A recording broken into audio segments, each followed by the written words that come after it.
Yuk jadi bagian dari dakwah kami. Dukung operasional dakwah dan sosial kami, raih pahala amal jariah yang terus mengalir sampai hari kiamat. Assalamualaikum warahmatullahi wabarakatuh. Alhamdulillah wassalatu wassalamu ala Rasulillah. Segala puji dan puja kehadirat Allah Subhanahu wa taala, juga salawat dan taslim kepada Nabi besar Muhammad sallallahu alaihi wa ala alihi wa sahbihi wasallam.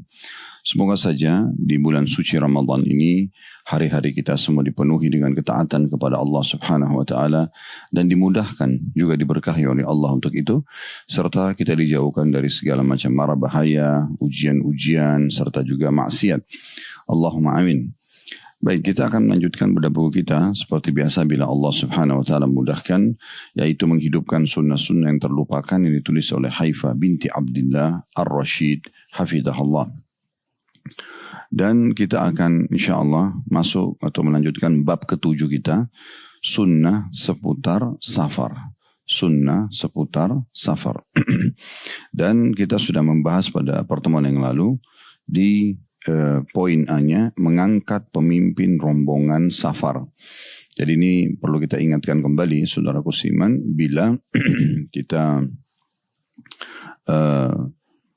sedang safar, maka sunnah Nabi SAW, walaupun tidak wajib ya, memilih salah satunya menjadi amir safar atau pemimpin safar. Contoh misalnya satu keluarga berangkat, suami, istri, dua anak, apalagi sekarang menjelang akhir-akhir Ramadan nanti ada mudik ya. Maka alangkah baiknya menunjuk salah satu jadi amir safar. Lebih bagus lagi kalau ini berkembang gitu ya.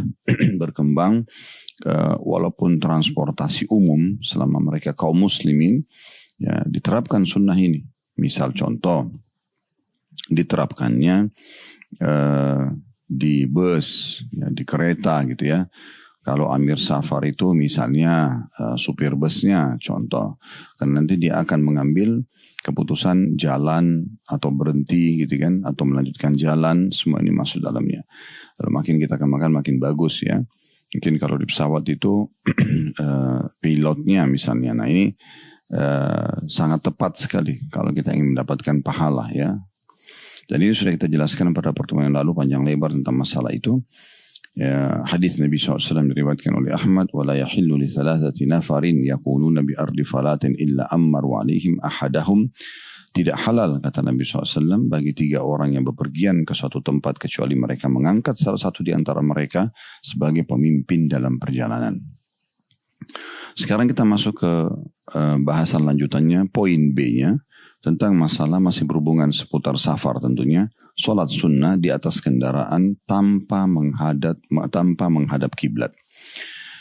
Ini kita akan mulai insyaAllah, alhamdulillah, wassalatu wassalamu ala Rasulillah. Untuk melanjutkan materi ini, kita langsung masuk ke dalil dulu, baru kita akan jelaskan insyaAllah. Dari Amir bin Rabi'ah radhiyallahu anhu, dia berkata, Ra'aitu an-Nabiyya sallallahu alaihi wasallam yusalli ala rahilatihi haitsu tawajjahat bihi. Wa fi riwayah, Ra'aitu an-Nabiyya sallallahu alaihi wasallam wa huwa ala ar-rahila yusabbihu yumiu bi ra'sihi qibala ayyi wajhin tawajjah. Wa lam yakun Rasulullah sallallahu alaihi wasallam yasna'u dhalika fi as-salati al-maktubah. Terjemahannya, sungguh ini pernyataan Amir bin Rabi'ah radhiyallahu anhu. Sungguh aku melihat Nabi SAW mengerjakan sholat sunnah di atas kendaraan dalam kurung untanya, mengikuti arah kendaraan itu berjalan. Dalam riwayat lain, sungguh aku benar-benar melihat Nabi SAW mengerjakan sholat sunnah di atas kendaraan atau untanya. Beliau bertasbih dan mengarahkan kepalanya mengikuti kemana kendaraan itu mengarah. Namun beliau tidak pernah melakukan hal itu dalam sholat wajib. Itu riwayat yang pertama. Riwayat yang kedua, mirip-mirip juga dengan ini, kita bacakan dulu. Dari Jabir radhiyallahu anhu, anna Nabiya sallallahu alaihi wasallam kana yusalli at-tatawwu'a wa huwa rakibun fi ghairi al-qiblah. Sesungguhnya Nabi SAW mengerjakan sholat tatawu, sholat sunnah, di atas unta tanpa menghadap kiblat. Dalam redaksi lainnya, Karena Rasulullah SAW yusalli ala rahilatihi haitsu tawajjahat fa idza arada al-fariḍah nazala fastaqbala al-qiblah. Rasulullah SAW mengerjakan sholat sunnah di atas untanya dengan mengikuti kemanapun hewan itu mengarah. Adapun apabila hendak mengerjakan sholat fardu, beliau pun turun dan sholat menghadap ke kiblat. Redaksi lain lagi, anna Nabiya sallallahu alaihi wasallam kana yusalli ala rahilatihi nahwa al-mashriq, fa idza arada an yusalli al-maktuba nazala fastaqbala al-qiblah. Nabi SAW mengerjakan sholat sunnah di atas untanya dengan menghadap ke arah timur. Sedangkan bila hendak sholat fardu, beliau turun dan menghadap ke kiblat. Semua tentunya hadis-hadis yang sahih ya, diriwayatkan oleh Imam Bukhari. Kemudian Anas bin Sirin berkata, ini salah satu tabi'in rahimahullah berkata, istaqbalna Anas bin Malik hina qadima min asy-Syam falaqinahu bi'ain at-tamr fara'aitu yusalli ala himarin wa wajhuhu manzal janib atau minzal jamid. Saya ulangi, wa fara'aitu yusalli ala himarin wa wajhuhu minzal janib, يعني على يسار القبلة. فقلت رأيتك تصلي لغير القبلة، فقال لولا أني رأيت رسول الله صلى الله عليه وسلم فعل لم أفعله. Kami menyambut Anas bin Malik ketika dia baru datang dari Syam. Kami bertemu dengannya di daerah Ainut Tamr atau tempat di jalan menuju Irak yang berbatasan dengan negeri Syam. Saat itu kami melihatnya tengah mengerjakan sholat di atas keledai dengan menghadap ke arah selatan, yakni ke arah kiri kiblat. Kemudian aku pun bertanya, mengapa kamu tidak menghadap ke kiblat ketika mengerjakan sholat tadi?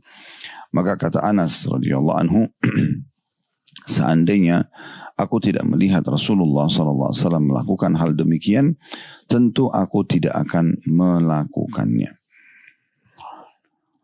Lalu kemudian Hafizahullah penulis buku mengatakan riwayat di atas selaras dengan riwayat dan perbuatan Ibnu Umar yang tercantum dalam kitab Sahih Bukhari dan Sahih Muslim.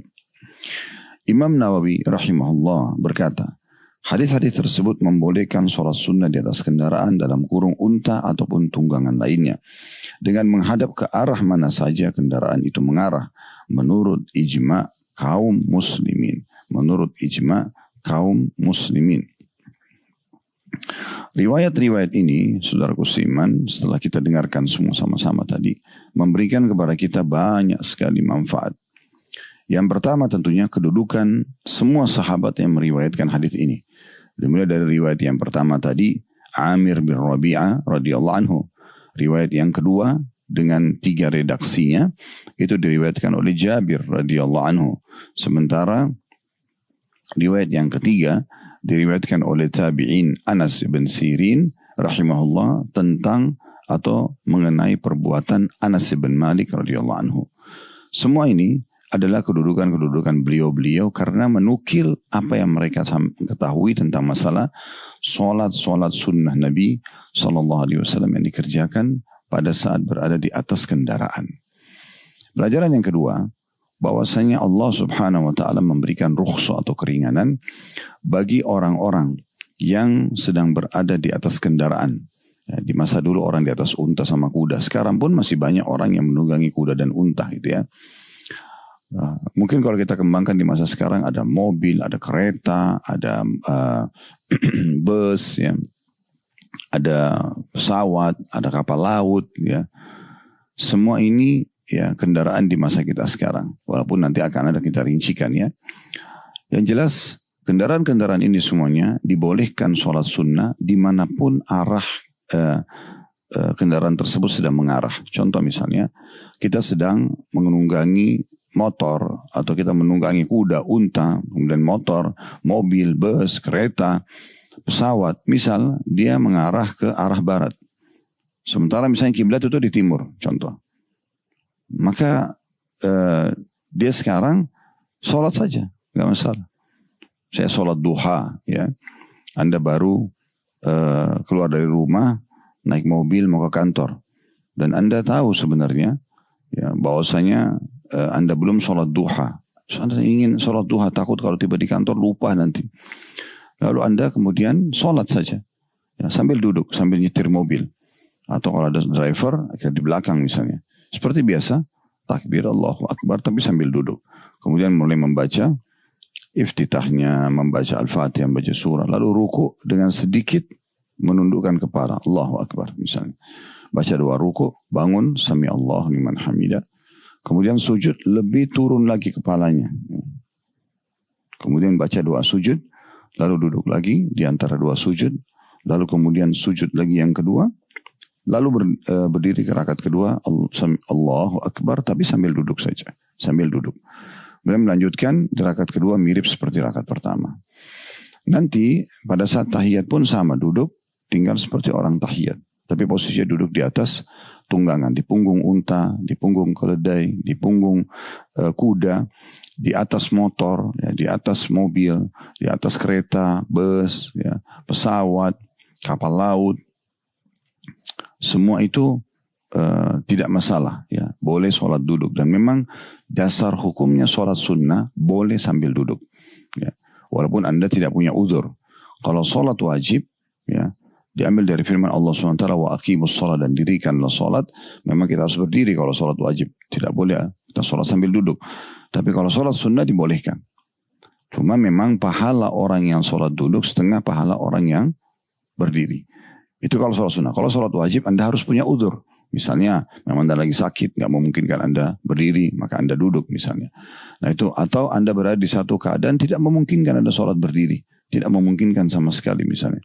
Karena kondisi dan keadaan. Misal Anda sedang berada di pesawat dan memang pesawat ini lagi ada goncangan, ya. Nggak mungkin Anda harus pakai seat belt. Sementara waktu sholat sudah masuk dan Anda tidak tahu berapa lama selesai goncangan tersebut. Kadang-kadang memang ada lokasi tertentu di waktu itu cukup lama gitu ya. Dikhawatirkan malah keluar waktu sholat misal contohnya gitu ya. Nah, begitu juga di bus misalnya, karena bus itu goyang sana, goyang sini, nggak memungkinkan seseorang itu untuk berdiri, ya. Udah berdiri mungkin dia bisa jatuh, kecuali memang dalam kondisi mobilnya stabil, ya. Tentu kalau mobil-mobil pribadi masih lebih aman, atau bus di saat memang dia bisa mampir, ya. Tapi ada transportasi kayak kereta, kayak pesawat, dia nggak mungkin berhenti kecuali sampai di tujuan. Kalau perjalanan cuma sejam, misal contoh Jakarta Surabaya masih lebih ringan. Tapi kalau sudah Jakarta Jeddah 9 jam, Jakarta misalnya Istanbul yang 13 jam, mungkin lebih jauh lagi Jakarta Amerika sampai sekian belas jam atau bahkan puluhan jam misalnya.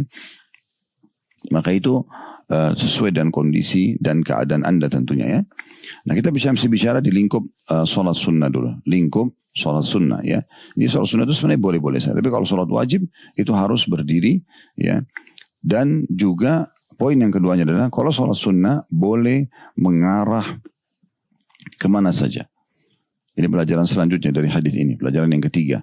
Jadi tidak harus menghadap kiblat, ya. Misalnya kita pulang dari Saudi, ya, kiblat Mekah, Saudi di belakang kita. Kita menuju ke selatan Jazirah Arab. Berarti kita sedang menuju ke Indonesia. Otomatis seperti kiblat di belakang kita, gitu ya. Nah, kalau sholat sunnah nggak ada masalah. Anda tinggal duduk, sholat duha, sholat tahajud di pesawat, di bus, ya nggak ada masalah, di kereta, semua itu masih oke. Nah, sekarang kita masuk teman-teman sekalian pelajaran tambahan bagaimana kalau sholat wajib. Di sini riwayat ini menjelaskan bahwa kita ini pelajaran yang keempat. Kalau sholat wajib maka wajib menghadap kiblat, serta juga wajib dalam kondisi berdiri, ya. Selama Anda punya peluang, tadi kita sempat singgung kalau tidak ada kesempatan peluang, memangnya apa boleh buat. Jadi di sini kita harus memperhatikan poin pentingnya, ya. Jadi Anda harus menghadap kiblat. Sebagai contoh misalnya, ini tentu semampunya, ya. Karena Nabi SAW lingkupnya adalah Ubudullah mastata'atum, sembahlah Tuhan kalian semampu kalian. Contoh misalnya Anda di pesawat. Di pesawat itu kalau Anda memungkinkan tahu kemana arah kiblat. Contoh kita dari Indonesia menuju ke Saudi. Sekarang bulan Ramadan banyak orang yang pergi umrah. Masya Allah, ya. Semoga Allah mudahkan kita kerjakan ibadah ini. Maka Indonesia ke Saudi itu pasti ke arah kiblat. Karena ke arah Saudi gitu kan. maka secara otomatis Anda tinggal sholat menghadap ke depan saja. Nah, cuman memang kiblatnya sudah terpenuhi, cuma tinggal masalah berdirinya.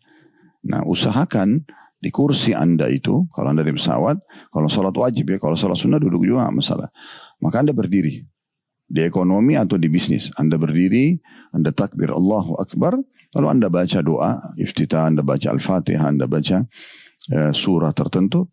Pada saat Anda mau ruku, ya, kalau di bisnis kelas itu mungkin sedikit agak lebar, Anda masih bisa ruku, ya, masih memungkinkan Anda ruku.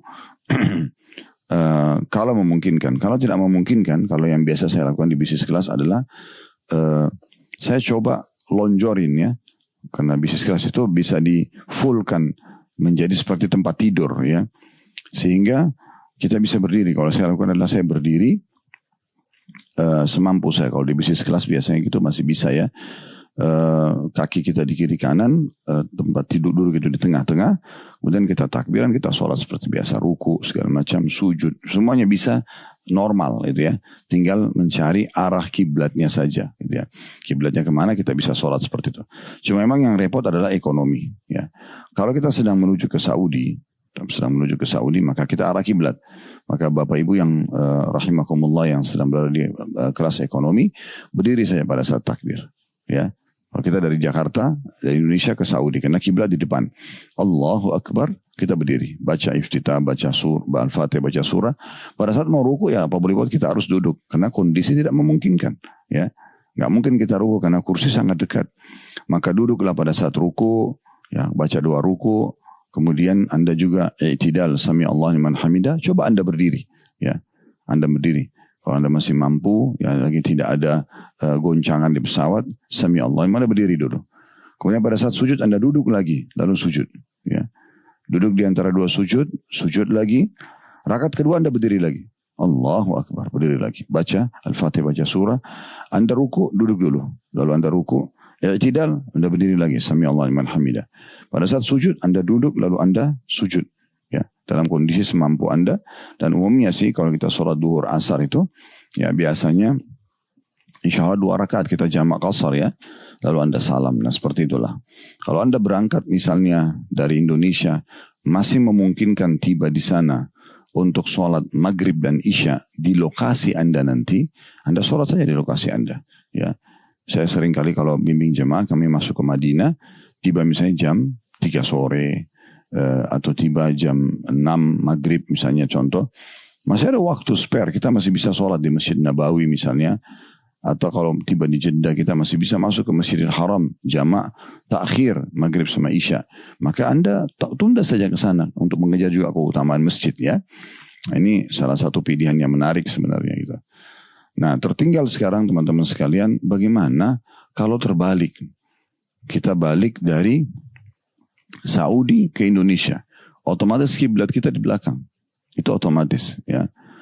Itu saya bukan memuji penerbangannya ya, tapi di Saudi Airline memang ada musola disiapin, ada musola ya, musola lumayan lah, musola itu saya pernah situ, mungkin kalau kita paksain bisa 10 orang, ya, 10 orang. Saya pernah jadi imam, di kiri kanan saya ada 2 orang bapak-bapak. Di belakang itu juga bisa 5 orang. Ya. Maka bisa 10 orang di musola itu. Lumayan per 10 orang antri gitu ya.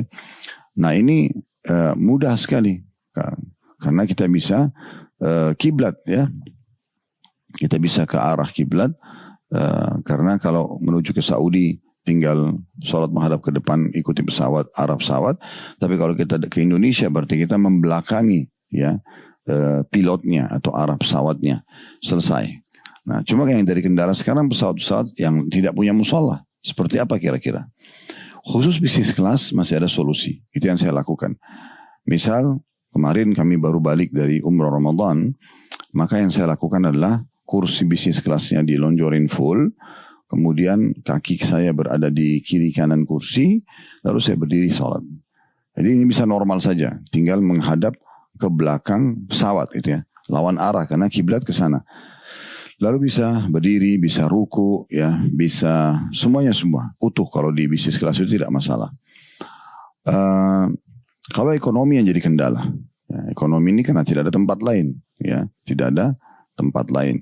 Nah, saya melihat Allahu alam kalau memang sudah kondisinya seperti ini ya, kursi padat banget, pesawat penuh, nggak memungkinkan sama sekali. Kalau Anda masih punya opsi pamit sama pramugara atau pramugaranya, Anda sholat di gang pesawat yang tidak mengganggu lalu lalang ya. Biasanya itu di dekat pantry atau dapur yang disiapkan untuk untuk menyajikan makanan, itu biasanya di kiri kanannya itu ada pintu darurat atau tepatnya dekat pintu ya untuk orang masuk keluar pesawat, itu ada space. Di situ ada kursi pramugara atau pramugara. Kalau diizinkan, alhamdulillah kita bisa berdiri puas ya, sholat sempurna. Tapi kalau tidak misalnya, memang di situ lagi padat juga petugas dan tidak memungkinkan, ya sudah, Anda terpaksa sholat sesuai dengan kemampuan Anda. Di saat itu Anda juga tidak punya pilihan lain. Tidak mungkin misalnya kiblat ke sana misalnya, tapi kita sedang kursinya menghadap ke sini. Ya, nggak mungkin kita sholat membelakangi misalnya kursi, itu akan kerepotan sekali gitu ya, akan kerepotan sekali. Jadi Anda tawakal Allah, yang Anda sholat sesuai dengan kemampuan Anda, karena memang tidak memungkinkan sama sekali. Makanya juga memilih waktu-waktu yang tepat agar sholat kita bisa kerjakan, negosiasi kita yang tepat sama para petugas di pesawat yang memungkinkan kita sholat sebentar, ya hanya hitungan menit misalnya. Nah itu menyelesaikan duhur dan asar misalnya, atau maghrib dan isya, itu sangat baik. Dan di saat Anda masih punya peluang untuk sholat di bandara, Anda sholat di bandara. Nah, sehingga pada saat naik pesawat, dalam kondisi Anda sudah selesai mengerjakan kewajiban. Karena sholat wajib ini hukumnya tidak ada pilihan gitu ya. Kita harus mengerjakannya. Jadi ini ya, tata cara yang mungkin insya Allah bermanfaat bagi kaum muslimin, terutama dalam mengerjakan sholat itu ya. Karena cukup banyak di antara muslimin sebenarnya mereka mengerjakan sholat safar, sholat wajib saat safar, sebenarnya memungkinkan, kayak orang di bisnis kelas, kayak orang di Saudi Airlines ada musola di belakang misalnya, atau masih bisa negosiasi sama petugas pesawat untuk diberikan di dekat pintu pesawat yang untuk masuk dan keluar. Itu biasanya ada jeda, saya lihat itu ukurannya pas banget untuk satu orang sih memang sholat ya. Apalagi kalau perjalanan jauh, biasanya orang-orang penumpang lain masih pada tidur, kita punya kesempatan itu ya. Ya, termasuk Anda kalau safar, apalagi mayoritas pesawat itu orang non-muslim, cuma Anda sendiri, itu tidak akan mengganggu sebenarnya. Memang yang sedikit agak berat kalau semua muslimin, kayak orang pergi umroh, pergi haji itu kan berarti semua orang butuh untuk mengerjakan sholat ya. Maka ini penjelasan-penjelasan yang saya berharap tentunya Allah subhanahu wa ta'ala memberikan taufik, tidak ada yang salah, dan mudah-mudahan juga bisa bermanfaat bagi kaum muslimin. Kita langsung lanjutkan di catatan. Penulis mengatakan secara lahiriah, hadis-hadis yang telah disebutkan terdahulu menunjukkan bahwa Nabi SAW mengerjakan sholat sunnah dengan tidak menghadap ke kiblat walaupun pada permulaan sholat. Akan tetapi, terdapat hadis yang menyunnahkan untuk mengawali sholat ketika takbiratul ihram dengan menghadap ke arah kiblat, baru kemudian mengikuti arah kendaraan itu mengarah. Yaitu hadis yang diriwayatkan dari Anas bin Malik radhiyallahu anhu, anna Rasulullah sallallahu alaihi wasallam kana idza safara fa arada an yatatawwa istaqbala binaqatihi al-qibla fakabbara thumma shalla haitsu tawajjahat bihi an-naqa.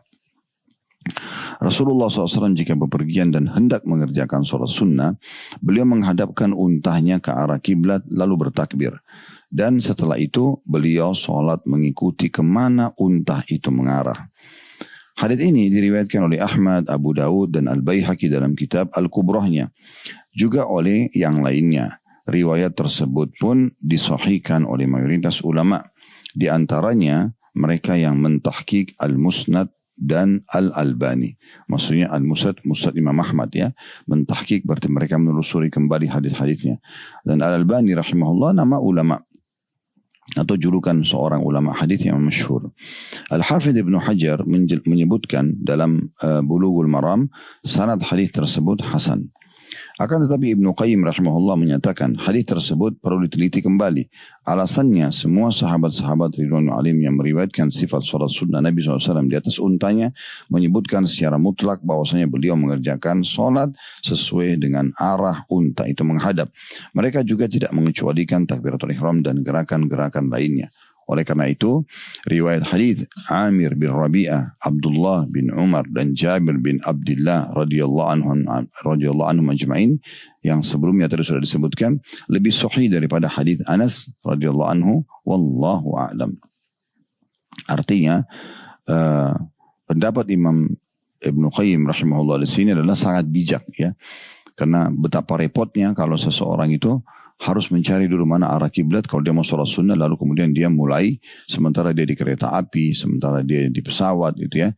Tidak semudah itu. Tadi kalau kita kasih contoh pergi umroh, tapi kalau Anda bukan pergi umroh, Anda misalnya ke Korea, ke Jepang ya, Saudi mungkin di arah utaranya Indonesia ya, utara baratnya, sementara Korea dan Jepang itu adalah utara timurnya.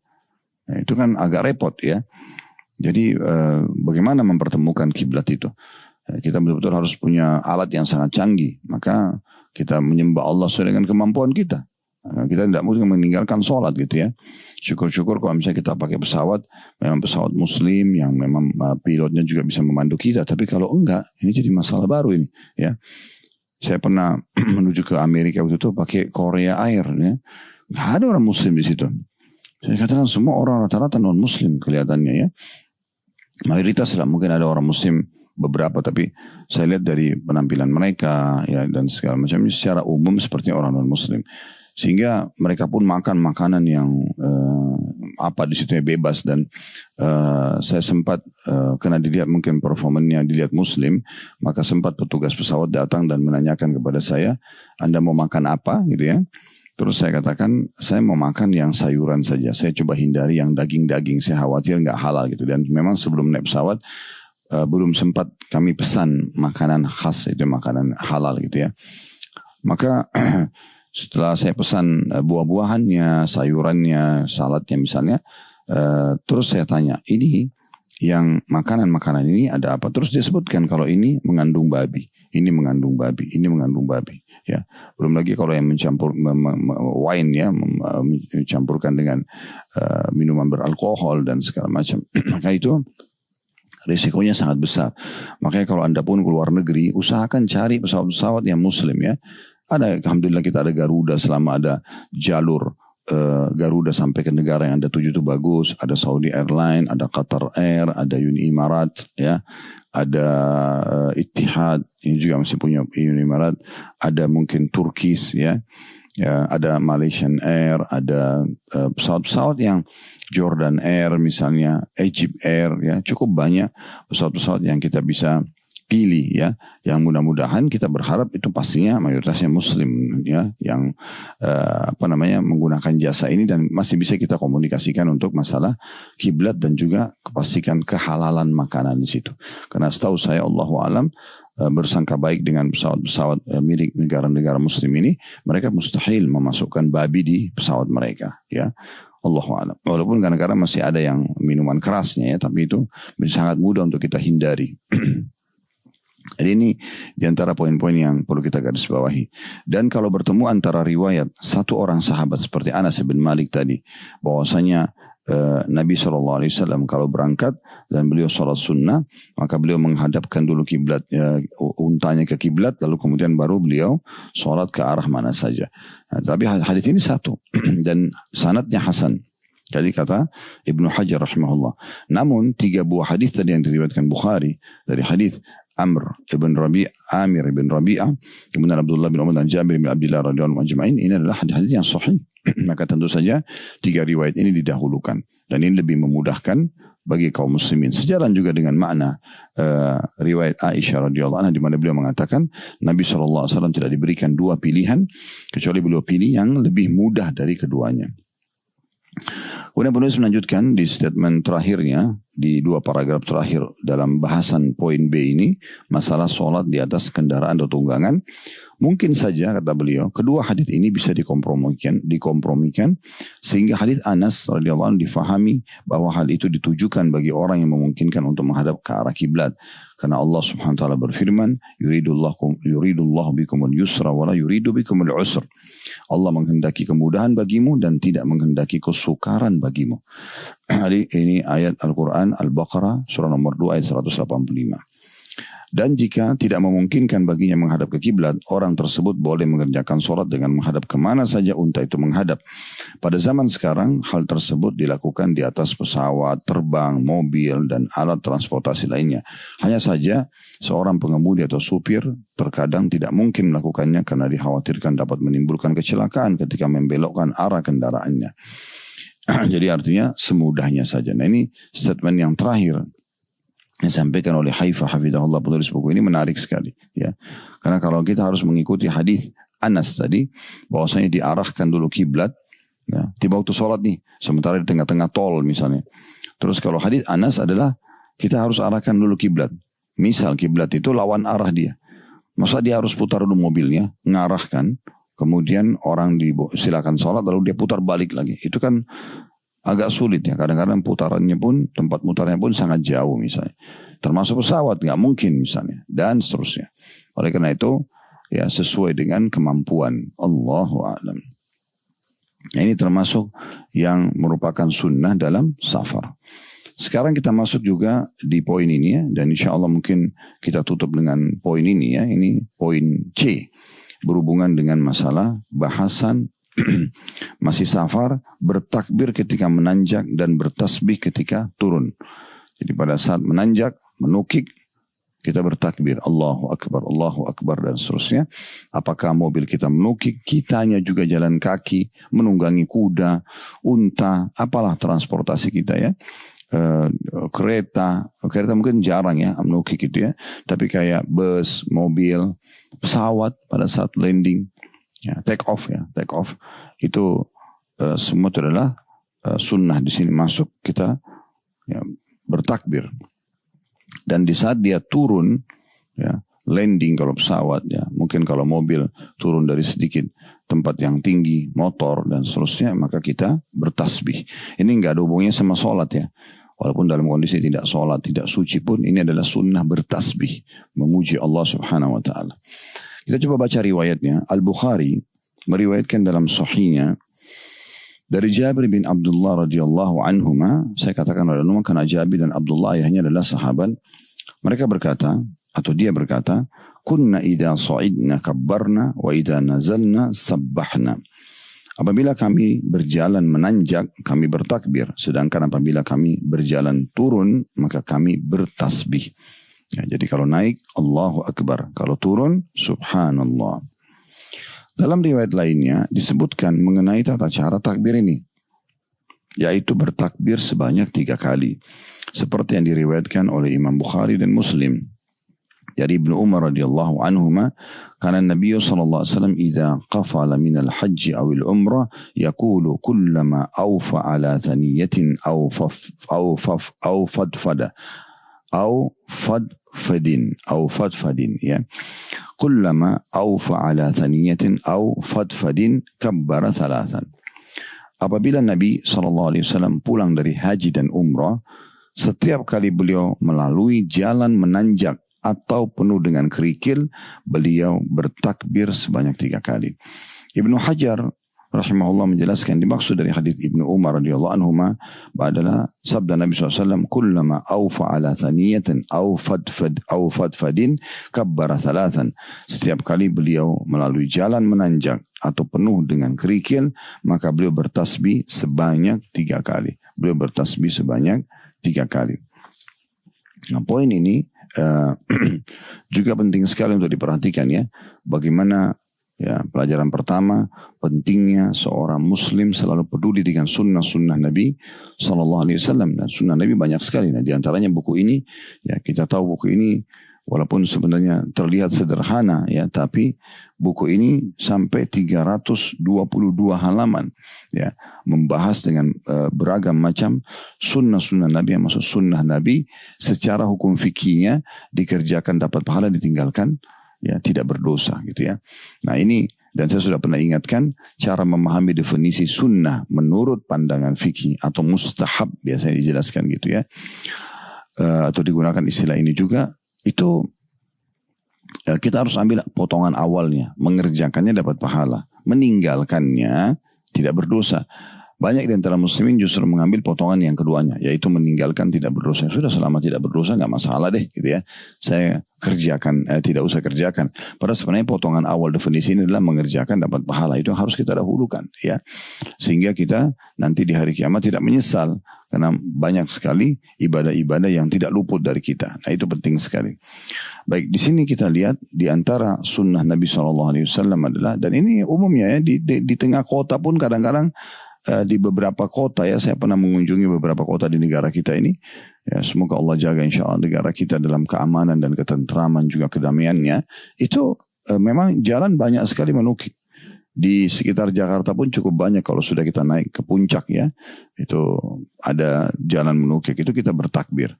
Dan di sini ada batasannya 3 kali bertakbir. Jadi kalau misalnya menukiknya sampai 10 menit misalnya, kita nggak usah bertakbir terus menerus ya. Sunnahnya 3 kali kita bertakbir. Kemudian pada saat dia sudah turun, maka kita bertasbih. Nah ini bagian-bagian yang sangat ditekankan di dalam riwayat ini. Baik, pelajaran pertama adalah bagaimana pentingnya seorang muslim selalu berzikir kepada Allah, selalu peduli dengan sunnah-sunnah Nabi SAW, dan termasuk sunnah-sunnah seperti ini. Walaupun sederhana, coba diterapkan dan diajak keluarga untuk menerapkannya. Pelajaran kedua, kedudukan zikir itu sendiri.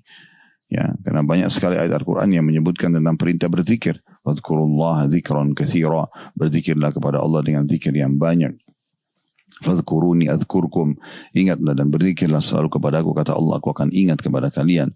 Dan satu-satunya ibadah di mana Allah Subhanahu wa taala masih memerintahkan kita dan menjadikannya sebagai rangkaian daripada nikmat untuk hamba Allah di surga adalah berzikir. Adalah berzikir ya. Jadi makanya kita perlu tahu bahwasanya berzikir itu ibadah yang sangat mulia. Sampai-sampai berjalan pun di jalan, yaitu disunnahkan untuk kita berzikir. Kemudian pelajaran yang ketiga yang bisa diambil adalah sunnah Nabi SAW. Kalau sedang menukik, ya kita bertasbih. Dan cukup batasannya 3 kali. Cukup batasannya 3 kali. Ya. Kemudian juga pada saat kita turun, maka kita bertasbih. Ya. Tapi di sini tasbihnya memang tidak disebutkan ya, kira-kira berapa kali tasbih itu akan diucapkan. Tetapi takbirnya diucapkan 3 kali. Itu yang disebutkan dalam riwayat ini. Baik, saya melihat kita ada di 1:30 ya. Saya masih melihat bisa kita tambahkan 1 poin lagi, yaitu poin D. Termasuk penting dibahas dalam safar adalah doa bagi musafir. Doa bagi musafir. Saya langsung bacakan saja poin D-nya, masih berhubungan dengan masalah safar. Doa bagi musafir. Riwayatnya dari Khawlah binti Hakim radhiyallahu anha, dari Rasulullah SAW beliau bersabda, man nazala manzilan thumma qala a'udzu bi kalimatillahi tammati min syarri ma khalaq lam yadurruhu syai'un hatta yartahila min manzilihi dzalik. Siapa saja yang turun atau mampir di sebuah tempat, ya, dimanapun itu, lalu dia berdoa, a'udzu bi kalimatillahi tammati min syarri ma khalaq, aku berlindung dengan kalimat-kalimat Allah yang sempurna dari kejahatan makhluknya, maka tidak ada sesuatu pun yang akan membahayakannya sampai dia meninggalkan tempat tersebut. Menurut riwayat lain, idza nazala ahadukum manzilan falyakul, apabila seseorang dari kalian turun atau mampir satu tempat, hendaklah dia mengucapkan, lalu seperti redaksi riwayat yang sebelumnya. Muslim meriwayatkan dengan 2 redaksi hadis tersebut, Imam Malik, Tirmidzi, An-Nasai dalam kitab Al-Kubra, Ibnu Majah, Al-Baghawi dalam Syarah Sunnah, Ibnu Hibban dan lainnya juga meriwayatkan hadis ini, yakni dari Khawlah radhiyallahu anha. Riwayat ini teman-teman sekalian kita dulu korek pelajaran pentingnya, baru kemudian kita masuk ke catatan yang ditulis oleh penulis. Dan ada yang pegang bukunya tentu lihat ada catatannya, biasanya itu dibedain warnanya, berarti ada tambahan syarah atau penjelasan. Dari hadis ini kita ambil pelajaran yang pertama, pentingnya seseorang itu peduli dengan zikrullah. Riwayat sebelumnya tadi, kalau kita menukik, kita turun ya, semua itu kita bertasbih, bertakbir pada saat naik, bertasbih pada saat turun. Berarti pentingnya zikir. Di sini juga sama. Dimanapun kita sedang berada, kita beranjak dari satu titik ke titik yang lainnya. Keluar dari rumah, ke taman rumah, ke tetangga, ke tempat kerja, misalnya. Sehingga kita pindah posisi. Dari satu posisi ke posisi yang lainnya. Dari rumah kita ke kantor. Nah, begitu tiba di kantor, kita baca. Ya, begitu kita tiba di satu tempat, di pasar dibaca, di mall kita baca, di kendaraan kita baca. Usahakan tidak pernah lepas.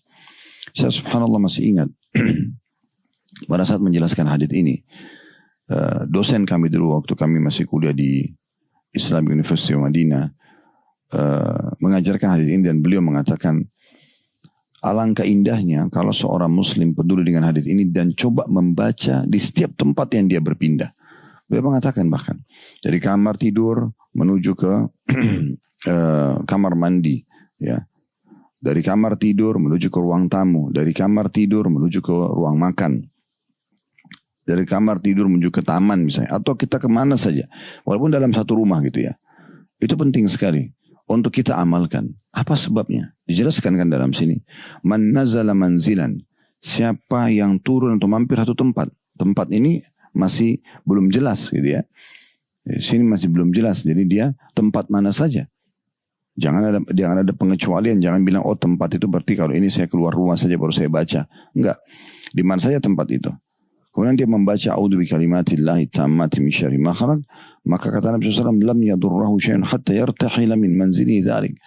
Dia tidak akan mustahil ditimpa sesuatu ya sampai dia meninggalkan tempat tersebut. Jadi betul-betul kita kayak dari ranjang kamar tidur ke ruang tamu, ke meja makan. Kalau kita baca doa ini, berarti di sini kita aman. Kita ke sana kita aman. Kita tinggalkan lagi tempat itu ke tempat baru, baca lagi aman. Jadi semua titik itu kita dijaga oleh Allah subhanahu wa ta'ala. Maka tidak ada ruginya mengamalkan doa ini. Apalagi doa ini pendek. A'udzu bikalimatillahi tammati min syarri ma khalaq. Aku berlindung dengan kalimat-kalimat Allah yang sempurna dari semua yang dari kejahatan makhluknya. Maka jangan sia-siakan teman-teman sekalian. Ini doa yang sangat mulia ya. Di mana tuh zikir yang sangat mulia yang betul-betul dapat jaminan selamat dari semua kejahatan makhluk. Ya makhluk sini luas sekali ya. Bisa jin, bisa manusia, bisa hewan-hewan, banyak macam ya. Apa saja, udara dingin ya, atau hal-hal yang lainnya, itu semua makhluk Allah subhanahu wa ta'ala. Jadi muliahnya berzikir ya, di jalan Allah subhanahu wa ta'ala, berzikir kepada Allah subhanahu wa ta'ala. Pelajaran kedua, kedudukan zikir ini sendiri. A'udzu bikalimatillahi tammati min syarri ma khalaq. Aku berlindung kepada Allah, aku berlindung dengan kalimat-kalimat Allah yang sempurna dari kejahatan makhluknya. Di sini kalimat-kalimat Allah artinya luas sekali. Ya, luas sekali. Allah subhanahu wa ta'ala tidak mengajarkan kita melalui lisan Nabi Muhammad SAW doa ini dengan mengatakan misalnya, bacalah namaku yang ini. Bacalah misalnya potongan doa yang ini. Tapi dia lebih umum. Semua kalimat Allah ini berarti dahsyat sekali. Ya. Kalimat-kalimat ini sangat luas maknanya. Maka dengan mengucapkan kalimat-kalimat ini, dan lagi disebutkan yang sempurna, artinya tidak terkecuali satupun kalimat-kalimat Allah, puji-pujian kepada Allah, kecuali saya mengharap masuk dalam zikir saya ini. Itu luar biasa. Aku berlindung dengan kalimat-kalimat Allah yang sempurna. Jadi semuanya, ya, apa saja yang merupakan kalimat-kalimat Allah, ya, dari ayat-ayat Al-Quran, dari doa-doa, dari puji-pujian, semuanya ini ya masuk di dalamnya. Berarti memang potongan pendek ini sudah sangat dahsyat sekali maknanya, gitu ya. Lalu dikatakan dari kejahatan makhluknya. Ini kita bisa ambil pelajaran yang ketiga. Ya, semua makhluk tidak terkecuali. Jin, manusia, hewan-hewan, serangga, udara, apa saja. Kalau misalnya ada bahaya atau ada kejahatan yang bisa terjadi, gitu ya. Manusia ada baik ada jahat. Jin ada baik ada jahat. Ya. Udara ada juga yang dingin, Yang mungkin bisa membinasakan, ada juga yang nyaman gitu kan. Jadi kita minta cuma yang buruknya saja, kita beliin dari keburukannya ya. Mirip misalnya ada doa dianjurkan kalau kita turun di satu negara juga atau masuk di sebuah desa, kita membaca Allahumma inni as'aluka khairaha. Ya Allah, aku minta kebaikan negeri ini, wa khaira ahliha, kebaikan penduduknya, wa khaira ma fiha, dan kebaikan yang ada di dalamnya. Wa a'udzubika min syarri hadhil balda, ya. Aku berlindung kepadamu dari keburukan di negeri ini, wa syarri ahliha, keburukan penduduknya, wa syarri ma fiha, dan keburukan ada di dalamnya. Ya, ini doa luar biasa. Allahumma inni as'aluka khaira hadhil balda, ya Allah, aku minta kebaikan negeri ini, wa khaira ahliha, kebaikan penduduknya, wa khaira ma fiha, dan kebaikan ada di dalamnya. Wa a'udzubika min syarri hadhil balda, aku berlindung kepadamu ya Allah dari keburukan negeri ini, wa syarri ahliha, keburukan penduduknya, wa syarri ma fiha, dan keburukan ada di dalamnya. Maka ini ya, kita baca walaupun kita masuk ke Madinah, kita baca walaupun kita masuk ke Mekah, kota suci. Kenapa? Karena kalau ada hal-hal yang tidak nyaman di situ, di negeri itu ya, yang mungkin udaranya ya, atau misalnya kondisi dan keadaan lagi ada terjadi bencana alamnya, atau hal-hal yang lain. Walaupun itu negeri mulia. Ya, di masa Nabi SAW, dan kita juga bilang, ya Allah, aku minta kebaikan penduduknya, dan juga berlindung dari keburukan penduduknya. Ada penduduk yang baik di masa Nabi SAW, ada sahabat-sahabat yang mulia, tapi ada juga kaum munafik. Ya, kalau di masa Nabi aja ada, maka di zaman sekarang bukan mustahil, di Mekah Madinah juga masih ada orang mukmin dan ada orang munafik. Di masa Nabi SAW ada di Madinah dan Mekah itu orang fasik, pelaku maksiat, sampai dihukum. Ada yang mencuri potong tangannya, ada yang berzina dirajam, ada yang menyebarkan berita hoaks lalu dicambuk kan gitu. Di masa Nabi SAW ada. Maka bagaimana dengan keadaan di masa kita sekarang di Madinah, di Mekah, tetap ada. Dan juga keburukan atau kita minta kebaikan yang ada di dalamnya, dan kebaikan atau yang berlindung dari keburukan yang ada di dalamnya. Jadi apapun sifatnya itu, ya, penipuan, manipulasi, gangguan dan segala macam. Itu berarti menandakan teman-teman sekalian kita perlu sekali untuk memohon itu. Jadi jangan kita bilang misalnya, saya kan di rumah saya sendiri, ya perlulah saya baca a'udzu bikalimatillahi tammat min syarri ma khalaq. Karena memang di sini menurut saya tidak ada keburukan. Udah rumah saya tata, semua tertutup dengan rapi, tidak ada serangga, lokasinya aman. Itu tidak menjamin, karena tadi keburukan makhluk itu masuk dalamnya, ya jin, kita nggak bisa lihat godaan-godaan buruknya misalnya. Kita nggak tahu serangga-serangga, kita nggak tahu ini, dan itu terlalu banyak hal-hal yang kita bisa ambil pelajaran. Yang penting kita amalkan saja, itu lebih besar manfaatnya. Sekarang kita masuk ke catatannya. Secara lahiriah kata penulis, zikir ini dibaca oleh orang yang mampir di suatu tempat di tengah perjalanan. Di samping redaksi lahiriah hadis nazala dan irtahala. Ya. Pemahaman dan perbuatan para ulama ketika menyebutkan hadis ini juga menunjukkan hal itu. Namun mereka terbagi menjadi dua bagian. Yang pertama, ulama yang memahami maksudnya seperti yang tertera dalam hadis, yaitu dibaca saat dalam perjalanan. Di antaranya Imam Malik rahimahullah dalam kitab Al-Muwatta beliau. Dia memberikan judul bab pembahasan hadis, yaitu yakni bab man yu'maru bihi minal kalam, bab ma yu'maru bihi minal kalami fis safar. Doa yang diperintahkan untuk dibaca ketika bepergian. Berdasarkan pemberian judul tersebut atau bab tersebut, Al-Hafidh Abu Umar bin Abdul Bar menjelaskan makna hadis ini dalam dua kitabnya, An-Tamhid dan Al-Istizkar, yang artinya dibaca pada saat hanya safar saja. Pendapat yang lain yaitu Imam Ibn Hibban dalam Al-Busti, ya, dalam kitab sahihnya, Imam Ibnu Hibban Al-Busti julukan beliau, dalam kitab Sahih Ibnu Hibban, dia memberi judul bab pada salah satu hadisnya, yakni zikrus syai' alladhi idza qalahu al-musafiru fi manzilihi aminat darar fi kulli syai'in hatta yartahila minhu. Menyebutkan doa yang tidak diucapkan oleh seorang, menyebutkan doa yang jika diucapkan oleh seorang musafir ketika mampir ke sebuah rumah, maka dia akan selamat dari segala mara bahaya sampai dia meninggalkan rumah tersebut, yang merupakan sub dari bab as-safar atau bepergian. Yang ketiga, Ibnu Muflih dalam kitab Adabus Syar'iyyah, Ini buku beliau. Dia memberi judul Bab Fima Yustahabbu fi safar wal auda minhu min zikrin wal amal. Zikir dan amal yang disunnahkan ketika bepergian dan kembali ke rumah lagi. Lalu dia menyebutkan hadisnya. Ini adalah ulama-ulama yang berpegang pada pendapat doa ini dibaca pada saat safar. A'udzu bikalimatillahi tammati min syarri ma khalaq. Sekarang ada pendapat nama-nama ulama yang kedua. Ulama yang memahami maksudnya tidak seperti yang tertera dalam hadis, tapi memasukkannya ke dalam hadis hukum dan adab-adab bepergian, di antaranya An-Nasa'i dalam kitab Al-Kubrahnya, judulnya Amalul Yawmi wal Laila. Dia memberikan judul hadisnya Ma yakuluhu idza nazala manzilan, apa yang harus dibaca oleh seseorang ketika mampir ke sebuah tempat. Juga sebelumnya, yakni bab ma yaqulu liman kafala liman kafala min ghazwatihi. Apa yang harus dibaca ketika pulang dari peperangan, dan setelahnya ma yaqulu liman kana fi safari fa aqbala bil lail. Apa yang harus dibaca seseorang ketika kemalaman dalam perjalanan. Kemudian yang kedua, At-Tirmidzi, dia memasukkan ke dalam kitab Ad-Da'awat atau kumpulan doa-doa, lalu menyebutkan bab ma ja'a ma yaqulu idza nazala manzilan, apa yang harus dibaca ketika mampir di suatu tempat, dan langsung menyebutkan bab setelahnya bab ma yaqulu idza kharaja musafiran, apa yang harus dibaca ketika hendak bepergian. Kemudian dia memperpanjang pembahasannya dalam bab adabus safar atau adab-adab bepergian. Yang ketiga, Al-Baghawi. Ya. Ini pendapat yang kedua ya.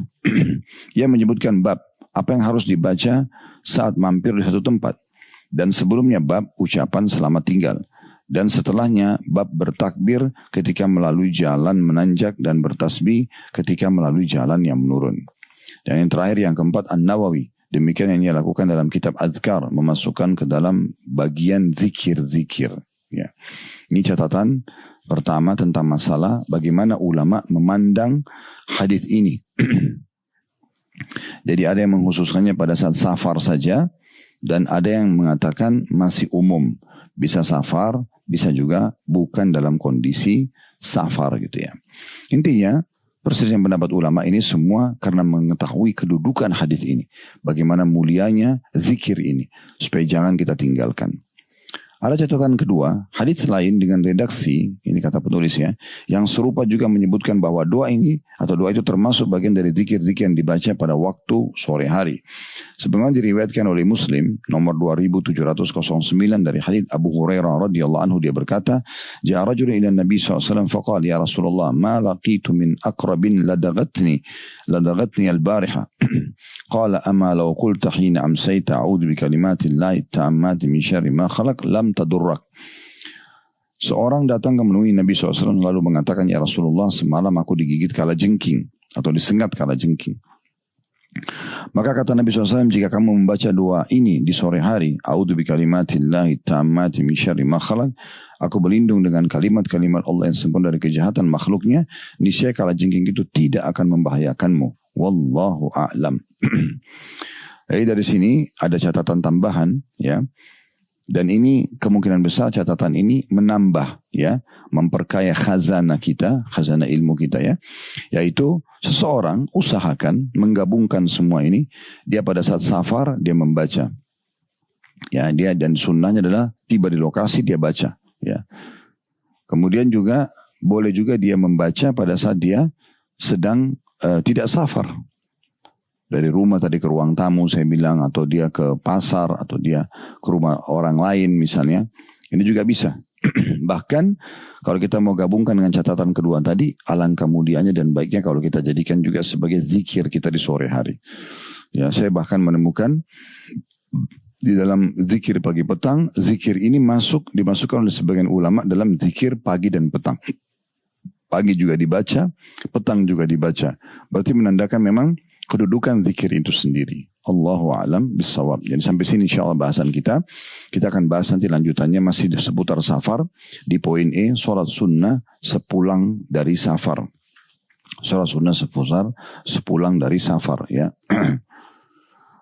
Tapi saya melihat di sini, mohon maaf ya, saya mungkin ralat lagi. Saya melihat di sini poin E ini adalah bagian terakhir dari bab safar, bab ke-7 ya. Maka alangkah baiknya karena dia ada sekitar 2 lembar, saya juga selesaikan saja. Nanti insya Allah kedepannya kita masuk bab ke-8, sunnah seputar sholat Jumat ya. Jadi biar rangkaian bahasan safar kita itu sudah lengkap ya. Karena kita sudah membahas pada pertemuan yang sebelumnya, itu poin A berhubungan dengan masalah mengangkat pemimpin rombongan safar. Dan di siang ini kita sudah bahas alhamdulillah poin nomor B, sholat sunnah di atas kendaraan tanpa menghadap kiblat. Kita juga sudah bahas poin C-nya ya, yang barusan saja kita baca, bertakbir ketika menanjak dan bertasbih ketika turun. Dan kita juga sudah membaca poin D, masalah doa bagi musafir. Dan sekarang kita masuk di poin E. Nah ini karena terakhir ya, sub-bahasan ini, saya melihat saya menyempurnakan saja sekalian. Sholat sunnah sepulang dari safar. Dari hadits berikut ini menunjukkan disunnahkannya sholat sunnah sepulang dari safar. Yaitu hadits pertama, diriwayatkan dari Jabir bin Abdullah radhiyallahu anhu, dia berkata, "Ishtara minni Rasulullah sallallahu alaihi wasallam ba'iran, falamma qadima al-Madinah amara an atiya al-masjid fa usalli rak'atain." Rasulullah SAW membeli seekor unta dariku. Ketika tiba di kota Madinah, beliau menyuruhku pergi ke masjid dan mengerjakan sholat 2 rakaat. Dari riwayat lain, atau dalam riwayat lain, kharajtu ma'a Rasulillah SAW fi ghazatin fa'abta'a bi jamali wa a'ya. Thumma qadima Rasulullah SAW qabli. Wa qadimtu bil ghadat faji'tu al-masjid fawajadtu ala babil masjid. قال الآن حين قدمت قلت نعم قال فدع جملك وادخل فصلي ركعتين قال فدخلت فصليت ثم رجعت. Kata Anas dalam riwayat lainnya, aku ikut berperang bersama Rasulullah SAW. Setelah perang selesai, aku kembali, namun untaku berjalan sangat pelan. Beliau sampai di Madinah, maksudnya Nabi SAW, lebih dahulu. Sementara aku sampai keesokan harinya. Kemudian aku langsung pergi ke masjid dan mendapati beliau berada di depan pintu masjid. Beliau pun bertanya, kamu baru sampai hari ini? Aku menjawab, kata Anas, ya, iya. Kata Jabir, ya, iya. Maka kata Nabi SAW, tinggalkan untamu, maksudnya ikat dia, masuklah ke masjid, lalu kerjakanlah sholat 2 rakaat. Lalu Jabir radhiyallahu anhu melanjutkan, mengatakan, aku pun masuk ke masjid, kemudian mengerjakan sholat 2 rakaat, barulah kemudian pulang ke rumah. Ya, ini riwayat. Dua-duanya diriwayatkan oleh Bukhari. Hadits kedua dari hadits Ka'ab radhiyallahu anhu, dia berkata, anna Rasulullah sallallahu alaihi wasallam kana idza qadima min safarin duha dakhala al-masjid fa shalla rak'atain qabla an yajlis. Jika Rasulullah SAW pulang dari satu perjalanan jauh pada waktu duha, beliau langsung masuk ke masjid dan sholat 2 rakaat sebelum duduk di dalamnya. Dan redaksi Imam Muslim, anna Rasulullah sallallahu alaihi wasallam kana la yaqdamu min safarin illa naharan fi duha, fa idza qadima bada'a bil masjid fa shalla fi rak'atain thumma jalasa fi. Sesungguhnya Rasulullah SAW tidak pernah kembali dari bepergian jauh melainkan pada waktu duha. Ketika datang, beliau langsung masuk ke masjid kemudian mengerjakan sholat 2 rakaat. Sesudah itu beliau duduk di dalamnya. Hadits ini diriwayatkan oleh Bukhari, ya. Dan juga diriwayatkan yang tadi sebelumnya, dari Bukhari, yang sekarang diriwayatkan oleh Abu Daud. Al-Bukhari menafsirkan kedua hadis tersebut dengan perkataan bab as-salat inda qadima minas safar, mengerjakan solat ketika pulang dari bepergian jauh. Al-Hafidh Ibnu Hajar berkata, makna lahiriah hadis tersebut adalah seperti yang ditafsirkan oleh Bukhari. An-Nawawi berkata, rahimahullah, hadis-hadis tersebut menunjukkan sunnahnya mengerjakan sholat 2 rakaat di masjid bagi orang yang baru datang dari bepergian safar atau bepergian jauh. Sholat tersebut ditujukan untuk seseorang yang baru tiba dari bepergian jauh, berbeda dengan sholat tahiyat masjid. Karena hadis-hadis tersebut secara jelas menunjukkan seperti yang telah aku sebutkan, kata beliau begitu. Ibnu Qayyim rahimahullah berkata dalam kitab Zadul Ma'ad, terkait dengan faedah cerita dalam hadis di atas, di antaranya disunnahkan bagi orang yang datang dari bepergian jauh untuk memasuki negerinya dalam keadaan berwudu atau suci, memasuki masjid sebelum masuk ke rumahnya, kemudian mengerjakan sholat 2 rakaat. Lalu duduk sebentar untuk memberikan kesempatan kaum muslimin memberi ucapan selamat datang. Barulah setelah itu menuju ke rumahnya. Ibnu Hajar menyebutkan beberapa faedah dalam kisah taubatnya Ka'ab bin Malik radhiyallahu anhu yang diriwayatkan oleh Bukhari Muslim. Dalam kisah itu diisyaratkan bahwa termasuk perbuatan sunnah bagi orang yang baru datang dari bepergian jauh adalah berusaha semampunya agar berada dalam keadaan suci dan mengerjakan sholat di masjid terlebih dahulu sebelum kembali ke rumahnya. Orang itu dapat duduk untuk menerima ucapan selamat sambutan dari orang yang ingin mengucapkannya setelah mengerjakan sholat 2 rakaat. Terakhir Al-Allamah Ibnu Utsaimin rahimahullah menyebutkan dalam fatwanya atau kitab fatwanya, seseorang yang baru kembali ke negerinya disunnahkan untuk mengerjakan sholat 2 rakaat di masjid sebelum masuk ke rumahnya. Sebab Nabi SAW melakukan sekaligus memerintahkannya. Sebagaimana tersebut dalam kitab masyhur Jabir yang menjual untanya ketika sampai ke Madinah. Yang kemudian ditanya oleh beliau, apakah kamu sudah masuk ke masjid dan mengerjakan sholat di dalamnya? Jabir mengatakan belum, maka Nabi SAW mengatakan masuk dan sholat di masjid, maka itu disyariatkan bagi seseorang yang baru pulang ke negerinya untuk sholat 2 rakaat ke masjid terlebih dahulu. Dari semua yang kita baca tadi, hadis Jabir radhiyallahu anhu di halaman 154, kemudian hadis Ka'ab ya, dua riwayat itu di halaman 155, statement yang disampaikan oleh Imam Bukhari, Ibnu Hajar, An-Nawawi, semua ini sebenarnya menyimpulkan kepada kita beberapa faedah. Yang pertama, kedudukan sahabat-sahabat ini dulu, Jabir bin Abdullah radhiyallahu anhuma, kemudian Ka'ab radhiyallahu anhu yang menukil kepada kita tentang solat ini ya. Dimana kalau Jabir kisah pribadinya, beliau pernah menjual unta untuk Nabi SAW dan kebetulan dia datang dari safar. Dan unta ini sudah sepakat akan dibeli oleh Nabi SAW. Karena Nabi tahu dia datang dari safar, maka begitu dia temuin Nabi, Nabi pun akhirnya menanyakan, apa kau tahu dari safar dia? Apa kau sudah sholat? Dia bilang belum. Maka Nabi menyuruhnya masuk ke masjid untuk sholat dulu. Ya, nah, seperti itulah. Kemudian juga tadi riwayat yang kedua dari Jabir, di mana beliau pulang dari peperangan bersama Nabi SAW, tapi karena untanya lambat jalannya, sehingga Nabi dan beberapa pasukan muslimin sudah sampai lebih dulu sehari, dia baru tiba besoknya. Pada saat dia tiba, dia temuin Nabi SAW di depan pintu masjid, lalu Nabi tanya, apakah kau baru tiba hari ini? Dia bilang iya, berarti masih dari safar. Maka Nabi pun mengatakan, pergilah sholat ke dalam masjid. Berarti menandakan memang ini ada hubungannya sekali dengan safar gitu ya, hubungannya dengan safar. Begitu juga dengan hadis Ka'ab ya, di mana dikatakan kalau Nabi SAW tiba dari safar itu biasanya di waktu duha, di pagi hari gitu ya. Maka beliau langsung masuk masjid dan beliau mengerjakan sholat 2 rakaat. Dalam riwayat lain, redaksi Imam Muslim, Nabi SAW tidak pernah tiba dari safar, ya, kecuali siang hari atau di waktu duha. Dan kalau beliau tiba, maka beliau akan mulai ke masjid dulu untuk mengerjakan sholat 2 rakaat, lalu duduk sejenak, baru kemudian pulang ke rumah. Nah, jadi kita ambil dari riwayat-riwayat ini adalah kedudukan sahabat-sahabat ini yang menceritakan tentang pengalaman mereka, sehingga kita dapat faedah tentang masalah sholat sunnah datang dari safar ini. Kemudian yang kedua, adanya anjuran agar seseorang memulai pada saat datang dari safar itu ke sebuah masjid. Ya mungkin kalau masa kita sekarang di stasiun, di bandara gitu ya. Nah, karena sudah tiba di negeri kita, kita mampir ke masjid. Sholatlah 2 rakaat. Niatnya apa Ustaz? Niatnya sholat seperti yang Nabi ajarkan. Karena baru datang ya, umum.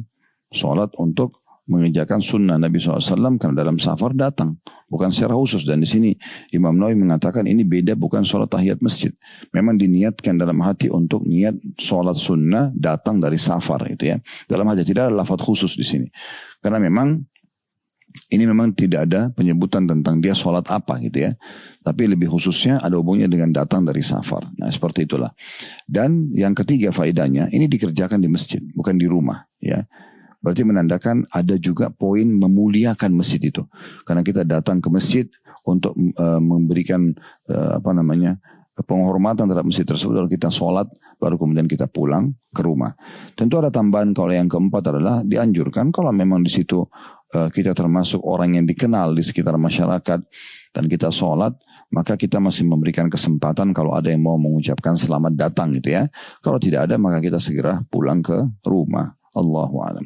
Dan ini termasuk tentunya sebagaimana kita sudah jelaskan, hukumnya sunnah tentunya ya. Artinya kalau Anda kerjakan dapat pahala, kalau tidak mungkin Anda tidak berdosa, tapi lebih baik kalau dikerjakan. Baik, sampai sini insyaAllah bahasannya. Semoga Allah SWT jadikan iman bermanfaat dan menjadikan sebagai tambahan amal saleh buat kita semua. Dan semoga Allah selalu menolong kita agar bisa menyelesaikan Ramadan dengan sempurna secara keimanan, amal saleh dan juga jauh dari kemaksiatan. Dan semoga juga Allah memberikan kita peluang yang banyak Ramadan ke depan, maksimal yang Allah berikan kepada hamba-hambanya. Dan sebagaimana Allah satukan kita di majelis ini, semoga Allah satukan kita juga kelak nanti di surga firdausnya. Allahumma amin. Kalau benar dari Allah silakan diambil dan diamalkan. Kalau salah dari saya mohon dimaafkan. Subhanakallahumma bihamdika asyhadu an la ilaha illa anta astaghfiruka wa atubu ilaik. Wassalamualaikum warahmatullahi wabarakatuh.